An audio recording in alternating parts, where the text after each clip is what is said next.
మలయాళంలో ప్రేమం చిత్రంతో ఆకట్టుకున్న నటి సాయి పల్లవి. ఆమె నటిస్తున్న తొలి తెలుగు చిత్రం ఫిదా. వరుణ్ తేజ్ కథానాయకుడు, శేఖర్ కమ్ముల దర్శకుడు. అమెరికా అబ్బాయి, తెలంగాణ అమ్మాయికి మధ్య పుట్టిన ప్రేమ కథే ఈ సినిమా. ఇందులోని తన పాత్రకు సాయి పల్లవి సొంతంగా తెలంగాణ యాసలో పలికించిన మాటలు ఇప్పుడు సినిమాకి కనకవర్షాన్ని తీసుకొస్తున్నాయి.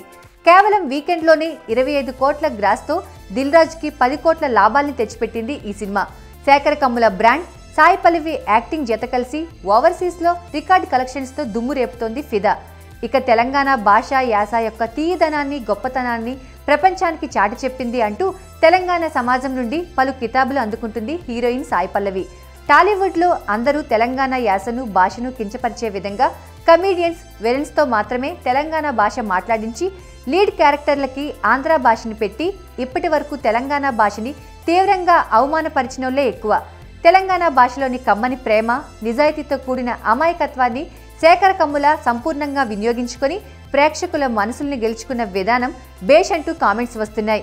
ఏకంగా తెలంగాణ సీఎం కేసీఆర్ కూడా ఫిదాని తిలకించి సాయి పల్లవి మాటల్ని ప్రస్తావించడం గమనార్హం.